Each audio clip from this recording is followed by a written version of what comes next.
Tu penses que l'intelligence artificielle t'oublie? Que ChatGPT devient confus, incohérent ou te donne des réponses médiocres? La vérité, c'est que le problème n'est pas l'IA, c'est la façon dont tu lui parles. Aujourd'hui, je vais te montrer comment penser comme l'IA, comment structurer des prompts professionnels, et surtout comment reprendre le contrôle total sur ses réponses, même dans des conversations longues. Reste jusqu'à la fin, parce que je vais te révéler une technique simple que très peu de personnes connaissent, et qui change complètement la façon d'utiliser l'IA. Laissez votre commentaire juste en dessous si vous avez un besoin de formation individuelle, une formation en groupe ou en institution, ou simplement une question ou un domaine que vous souhaitez approfondir. Un membre de notre équipe vous contactera rapidement pour organiser cela avec vous, dans les meilleurs délais. Invitation au groupe WhatsApp gratuit. Nous mettons également à votre disposition un groupe WhatsApp de formation gratuite, où nous partageons régulièrement des ressources, des guides, des exercices et des annonces de sessions live. Le lien pour rejoindre le groupe WhatsApp est disponible dans la description de cette vidéo. Rejoignez-nous maintenant pour faire partie de la communauté. Installez-vous, respirez, et ensemble analysons la structure exacte des prompts professionnels, utilisés par les experts, pour transformer l'IA en véritable levier de productivité.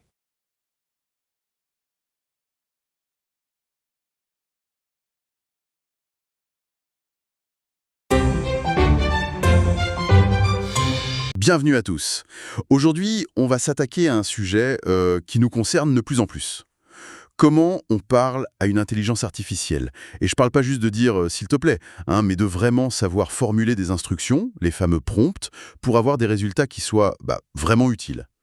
Pour ça, on s'est penché sur un guide vidéo qui est vraiment très bien fait et qui décortique toute cette mécanique. Notre but, c'est de comprendre ce qui fait un bon prompt et surtout de résoudre un mystère un peu frustrant. Pourquoi est-ce que ChatGPT donne l'impression d'oublier tout ce qu'on lui a dit 10 minutes avant? C'est exactement la question centrale. Et ce qui est intéressant, c'est que les principes qu'on va aborder, ils ne s'appliquent pas seulement à ChatGPT.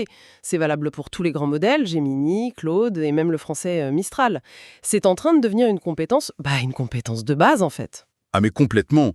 D'ailleurs, je l'avoue, au début, je suis tombé dans le panneau. Je commençais toutes mes conversations par Bonjour, pourrais-tu m'aider s'il te plaît ?» C'est un réflexe, quoi. On est poli. Voilà. Et le guide est très clair là-dessus. C'est totalement inefficace. On perd du temps et on noie l'IA avec des infos inutiles. Exactement, on projette nos codes sociaux sur un outil qui, lui, n'en a pas, en fait. Un prompt, il faut le voir de manière beaucoup plus fonctionnelle. C'est un cahier des charges, c'est l'ensemble des consignes, du contexte, des données dont l'IA a besoin. Et le point le plus important, c'est que tout doit être dans un seul et même message. Ah oui, c'est ça la clé. Elle ne résonne pas sur un fil de discussion, mais sur un bloc d'infos à un instant T. C'est ça. Et ça change tout. Le guide prenait un super exemple, celui de la contestation de facture. L'approche qu'on a tous, un peu instinctive, c'est d'y aller petit à petit. On commence par « rédige-moi un texte ». Oui, un truc très vague. Voilà. L'IA répond un truc bateau. Et là, on ajoute. En fait, c'est pour contester une facture. Elle ajuste. Puis, et il faut un ton poli mais ferme. Et à la fin, on a un patchwork. C'est un texte qui n'est pas cohérent parce que chaque consigne est venue se plaquer sur la précédente. C'est exactement ça. C'est inefficace parce qu'on la force à deviner. La bonne approche, c'est de la traiter comme un assistant à qui on donne un brief complet. Rédige un email pour contester la facture numéro 123. Le ton doit être poli mais ferme. Et ainsi de suite. Là, elle a tout. L'objectif, le format, le ton, le contexte. Le résultat est tout de suite bien meilleur. Ce qui est fou, c'est que ça devient un vrai métier. Le guide parlait de l'émergence du prompt engineering. Oui. C'est-à-dire des gens dont le travail, c'est de savoir écrire des instructions parfaites pour l'IA. C'est de plus en plus une vraie spécialité. Au début, c'était une curiosité, mais aujourd'hui, dans la création d'images, le marketing, avoir quelqu'un qui sait parler à la machine, c'est un avantage énorme. On n'est plus dans la simple question-réponse. On est entré dans la collaboration structurée. Ce qui m'amène à cette fameuse frustration-là. On a beau faire un prompt parfait, la conversation démarre, on avance, et puis, 20 messages plus tard, l'IA a complètement zappé un détail crucial du début. On a l'impression de devoir tout recommencer. Comment ça se fait techniquement? L'historique, on le voit bien à l'écran pourtant. C'est une excellente question, parce que notre perception elle est trompeuse. Ce qui se passe en coulisses est assez fascinant.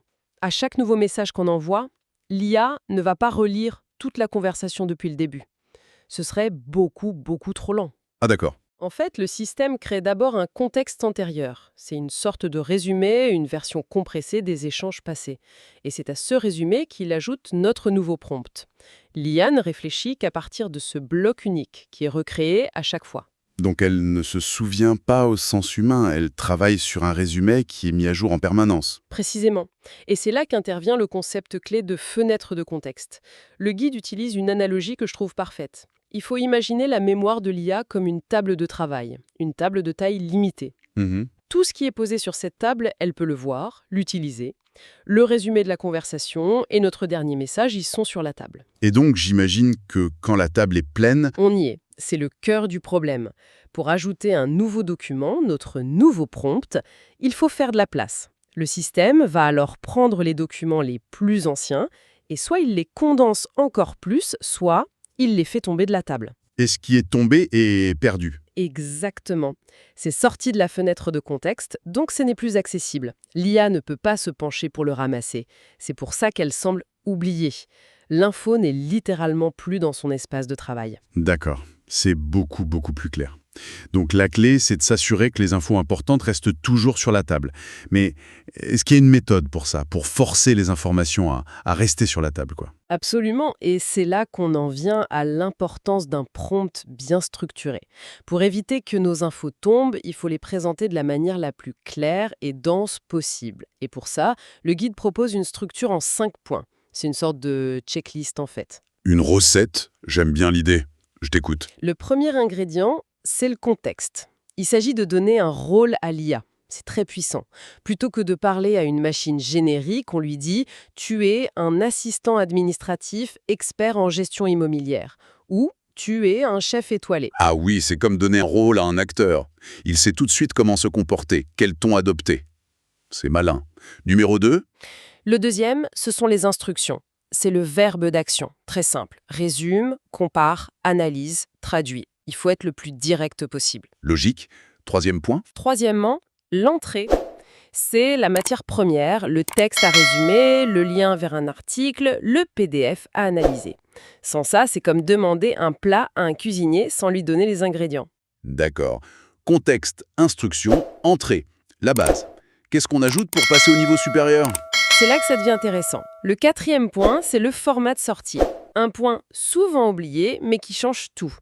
On lui dit la forme qu'on veut, sous forme de liste à puces, dans un tableau, génère une image PNG avec fond transparent, en format DOCX, ça permet d'avoir un résultat directement utilisable. Et le dernier point, j'imagine. Le cinquième, ce sont les contraintes, les règles du jeu. N'utilise pas de jargon technique en moins de 150 mots, avec un ton enthousiaste. C'est ce qui permet de vraiment sculpter la réponse finale. Et quand on met tout ça ensemble, la différence doit être spectaculaire. Je repense à un prompt que j'aurais fait avant. Fais-moi un résumé. L'horreur pour l'IA. Elle est perdue. Résumé quoi? Pour qui? Comment? Exactement. Maintenant, appliquons la structure. Tu es un formateur en management, contexte. Résume le texte suivant, instruction. Pour un public de jeunes managers, entrée, plus précision.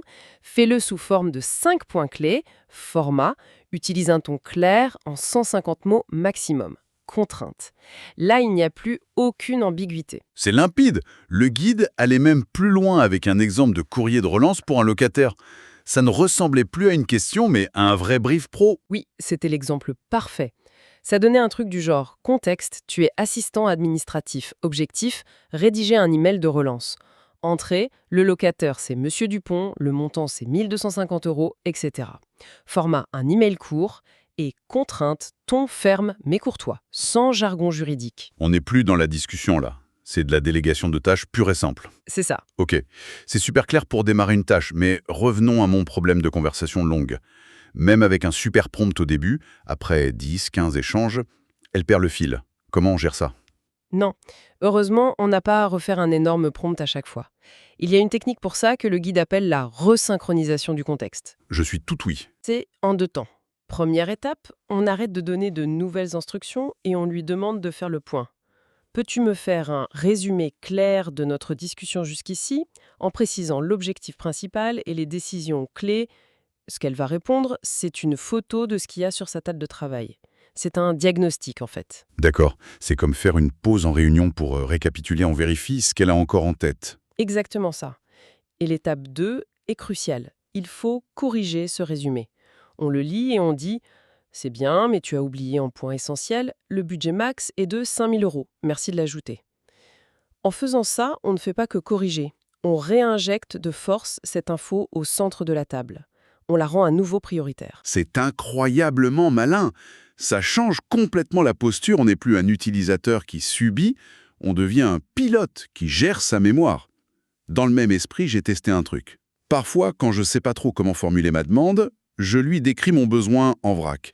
Et je finis par « Maintenant, transforme ma demande en un prompt clair et structuré ». C'est une excellente pratique. C'est une super façon d'apprendre.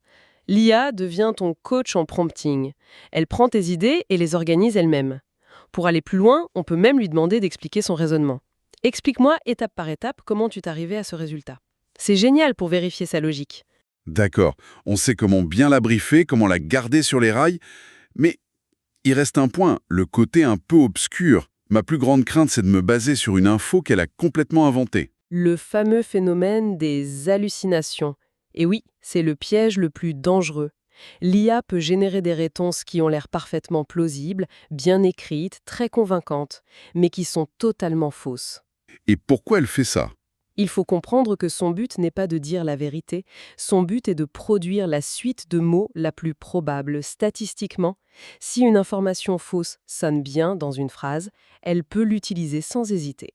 Et ça peut aller loin, ce genre d'erreur. Très loin. Le guide citait des exemples, des dates historiques fausses, des citations inventées et, le plus grave, des références à des articles de loi ou des décisions de justice qui n'existent pas. Ah oui, là c'est problématique. Pour une recherche juridique ou médicale, ça peut être désastreux. Du coup, comment on fait? On se méfie de tout le temps? Il faut adopter une posture de confiance mais vérification. On peut limiter le risque, par exemple, en lui demandant explicitement de citer ses sources. On peut aussi lui dire « n'invente pas d'informations et dis-moi quand il ne sait pas ».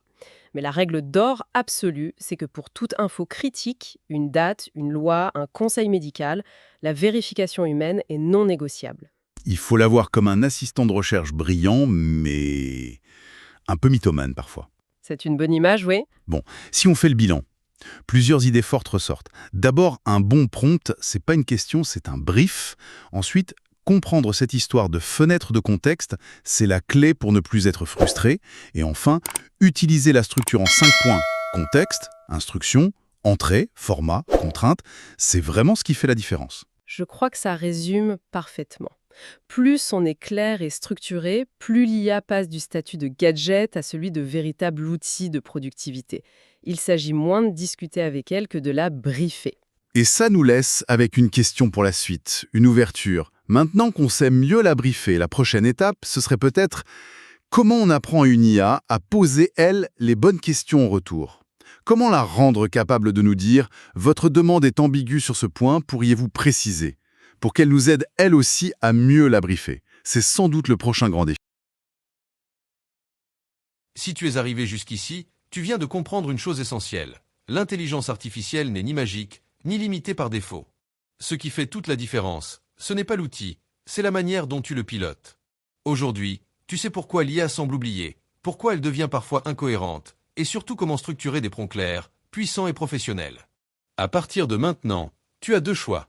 Continuer à utiliser l'IA comme tout le monde, ou commencer à l'utiliser comme les experts. Sur cette chaîne Expertise AI, mon objectif est simple, te donner les clés concrètes pour transformer l'intelligence artificielle en un véritable levier de productivité, de réflexion et de leadership. Abonne-toi, active la cloche, et surtout partage cette vidéo autour de toi.